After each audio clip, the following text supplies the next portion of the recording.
Olá, eu gostaria de falar neste vídeo sobre 1 Coríntios capítulo 13, o mais belo hino de amor das escrituras cristãs. Estranhamente, o mais belo hino das escrituras sobre amor não foi composto pelo discípulo do amor, o apóstolo João, mas por um dos mais coléricos entre eles, o apóstolo Paulo, que era conhecido, um homem conhecido por ter sido perseguidor da igreja, um homem muito cheio de raiva. E o temperamento é uma coisa que a gente controla, não muda. Isso por si só já é o suficiente para mostrar o poder transformador do evangelho genuíno de Cristo, que transforma um homem colérico, tão cheio de si mesmo, ensimesmado, em uma pessoa que sabe falar tão bem sobre o amor e descrever o amor de uma maneira tão profunda. Esse hino, ele está colocado entre uma das cartas de Paulo, uma das cartas mais complexas e mais difíceis de Paulo, e é destinada a uma das igrejas mais complicadas também, a igreja de Corinto, que era conhecida por ser uma igreja muito carnal, muito difícil, uma igreja que vivia brigando entre si. A carta, Paulo está o tempo todo na carta, ou se defendendo, ou defendendo o seu ministério, ou defendendo o evangelho. E como do nada, ele simplesmente começa a falar de amor. No meio de uma confusão muito grande, ele começa a falar de amor. E é um hino. Em grego, esse poema tem métrica e rima, ele está cantando. Com o tempo, nós acabamos por perder a melodia, mas conseguimos, as escrituras nos trouxeram a letra, que é linda. E nós vamos comentar sobre ela aqui. A música original nós perdemos, mas em português, aqui no Brasil, nós temos o Legião Urbana, o Renato Russo, que compôs uma canção lindíssima, belíssima, sobre 1 Coríntios 13, baseado em um poema de Fernando Pessoa, também muito lindo. O poema é composto por 3 estrofes. A primeira estrofe vai do capítulo 13, versículo 1 ao 3. A segunda estrofe vai do versículo 4 ao versículo 7. E a terceira estrofe vai do versículo 8 ao versículo 13.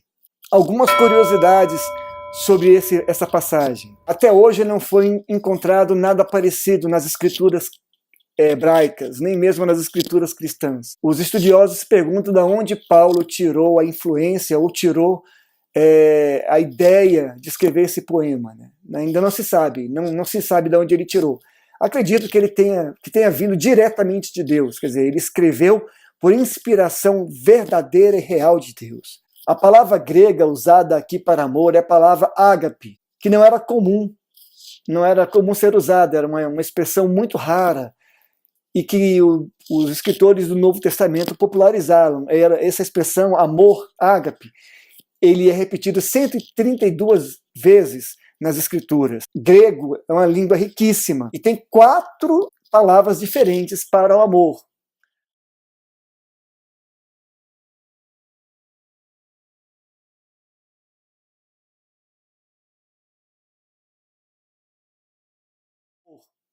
A palavra philion, que é muito usada para o amor de pai para um filho, o amor de um irmão para outro.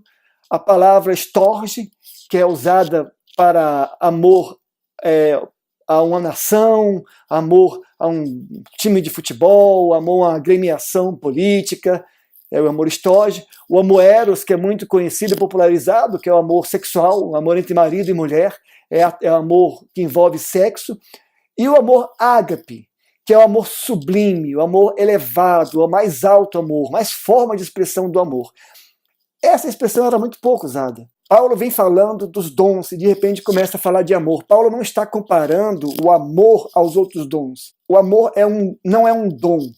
O amor não é uma dádiva de Deus, ele é mais do que isso. O amor é o fruto do Espírito. O amor é a principal virtude cristã, descrita lá em Gálatas capítulo 5, versículo 22 e 23.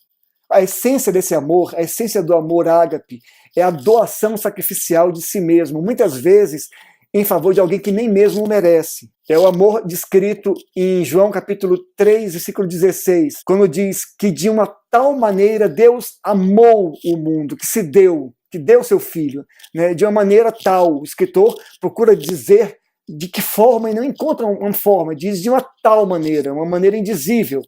O amor de Deus, o amor ágape, o amor mais elevado, o amor sacrificial, a principal virtude cristã.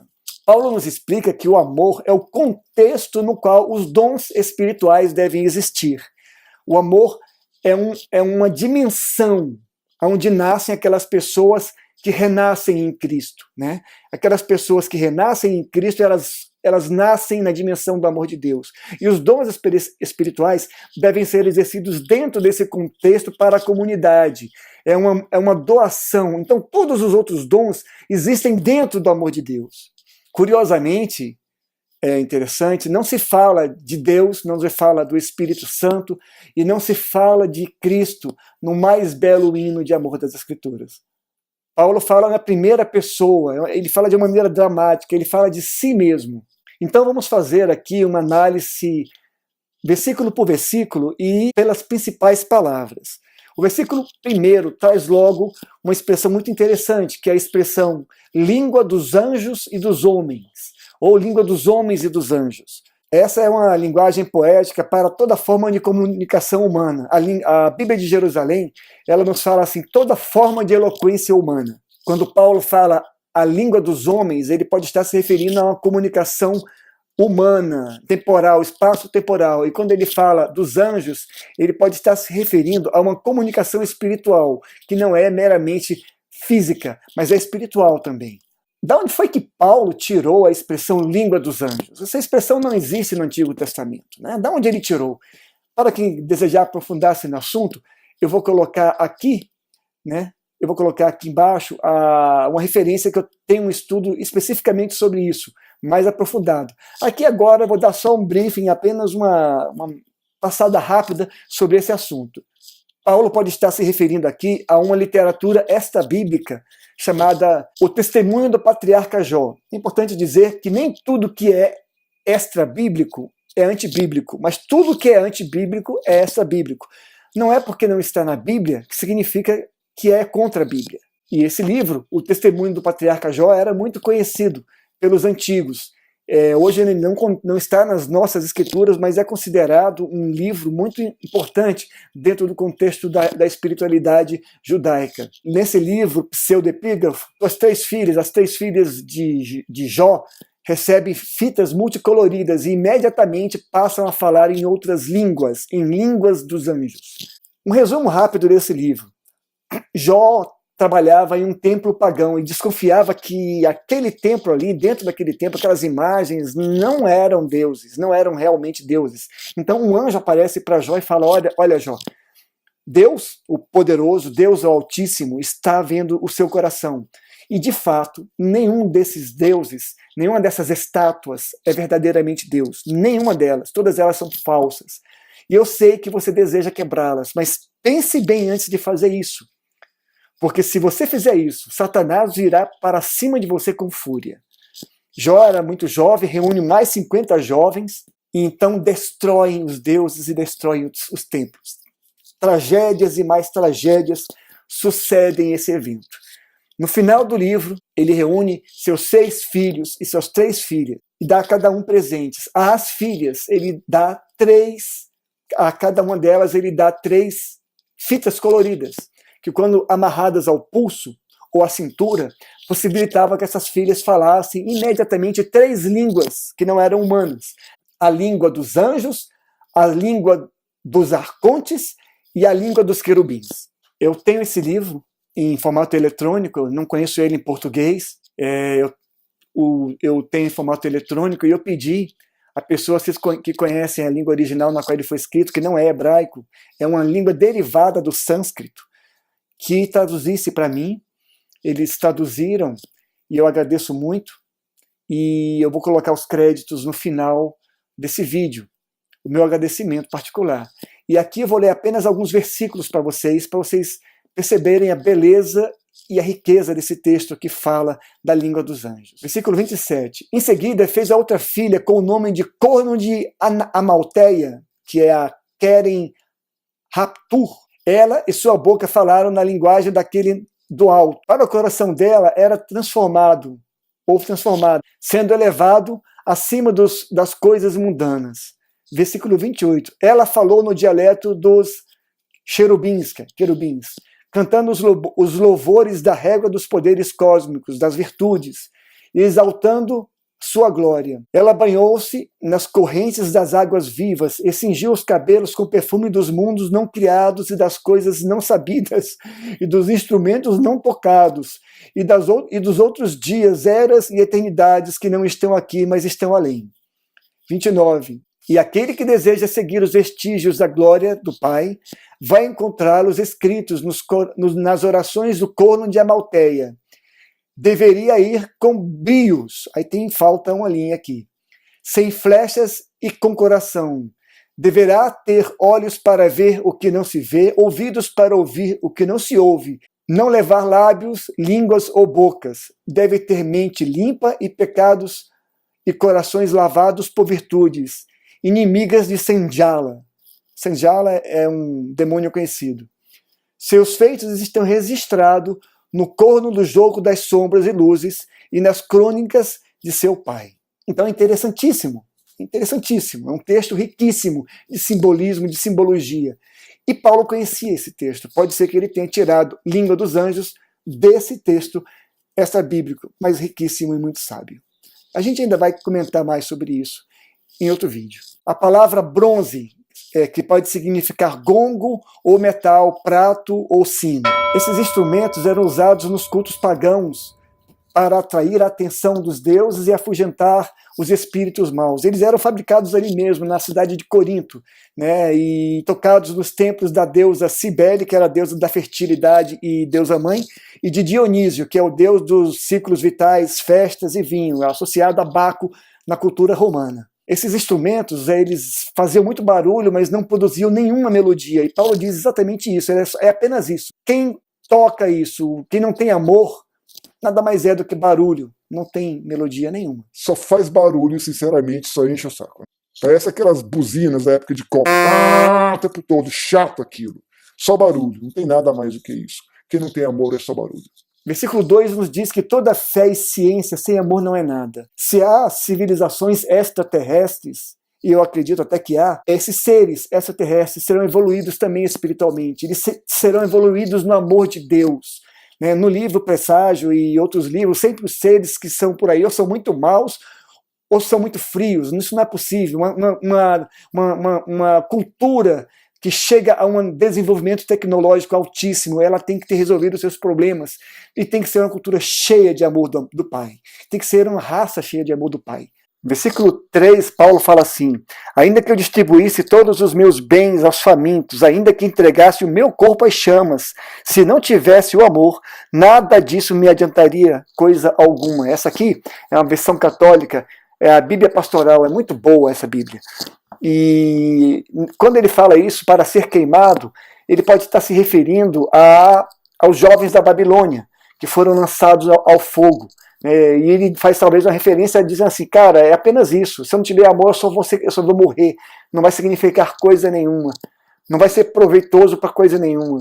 Ele pode também estar se referindo aos que foram martirizados por Antíoco Epifânio, que também foram perseguidos e queimados e massacrados durante uma grande perseguição na primeira era cristã. Do versículo 4 até o versículo 7, Paulo vai fazer 15 adjetivações que bem podem caracterizar o amor do Pai e do Filho e do Espírito Santo. Primeiro ele fala que o amor é sofredor, é paciente, sofredor, paciente, especialmente com as pessoas. O verdadeiro amor, ele é paciente, ele é tolerante, ele é longânimo, ele é benigno, que significa compassivo, e de novo, paciente também, que significa dizer que ele está longe da ira, que possui o domínio próprio. É uma virtude que impede que a pessoa deseje vingança, ainda que ela mereça se vingar, ela não deseja a vingança. É o aspecto do fruto do Espírito, é a paciência interior, né? E a benignidade exterior, que não é invejoso, ou seja, que não envolve em ideias de ciúme descontrolado. A inveja não é desejar o que a outra pessoa tem, a inveja é desejar que a outra pessoa não tenha. É pior ainda, não se comporta com leviandade. É como uma pessoa orgulhosa que não para de falar de si mesma, sabe, leviana. Ou então uma pessoa que age com leviandade com relação a quem diz que ama. Isso não é amor. O verdadeiro amor, ele não age com leviandade. Ele não se ensoberbece, não se comporta com extravagância, não se comporta com indecência, né? Hoje em dia, praticamente ninguém mais nem pensa em indecência.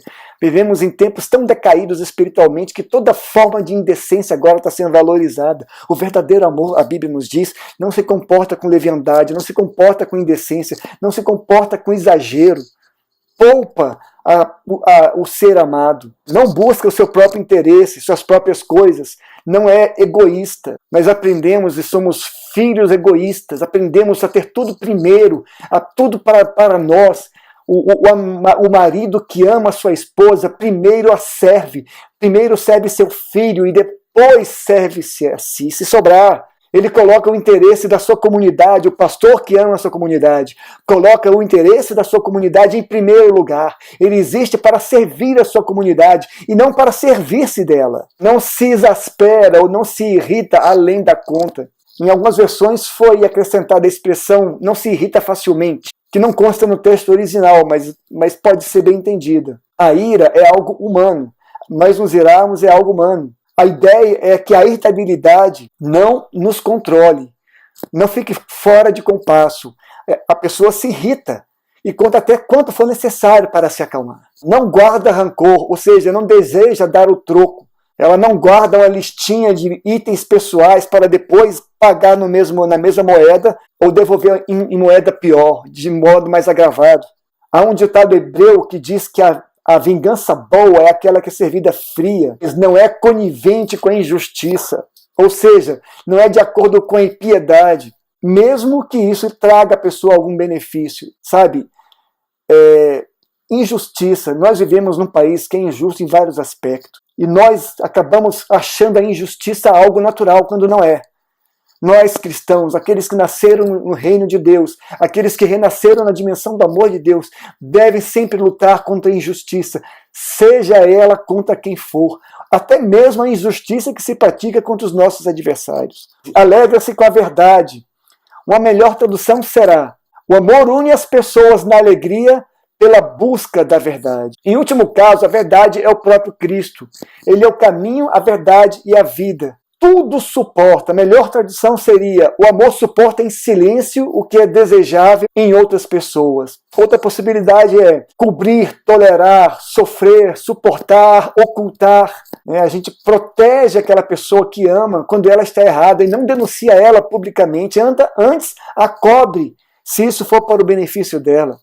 Tudo crê. Não se trata aqui de cegueira, de nunca de acreditar em bobagem ou acreditar de maneira irracional. Não se trata disso. Mas que o amor sempre procura acreditar nas pessoas que ama. O amor acredita em segundas e terceiras chances. Né? O amor tem cautela para culpar ou acusar ou censurar o outro. Tudo espera. Fé, confiança e esperança são termos correlatos no grego, diferente do português. A esperança pode ser traduzida como fé no futuro, crença no futuro. E, finalmente, tudo suporta. Melhor tradução seria: sempre preserva, suporta as circunstâncias, não abandona a luta, não entrega os pontos, não foge da raia, não abandona o barco. O amor tudo suporta. É por isso, gente, que não existe, não há como uma pessoa virar para a pessoa amada e falar assim: eu já não sinto amor por você, porque o amor, observe, não é um sentimento, o amor é uma atitude, o amor é uma decisão. Eu decido te amar até o final.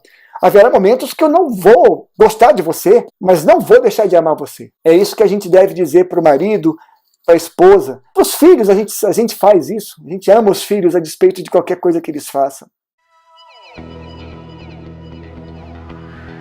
Deus abençoe sua vida. Sou o pastor Paulo Tide. Grande abraço e a gente se vê pelo caminho.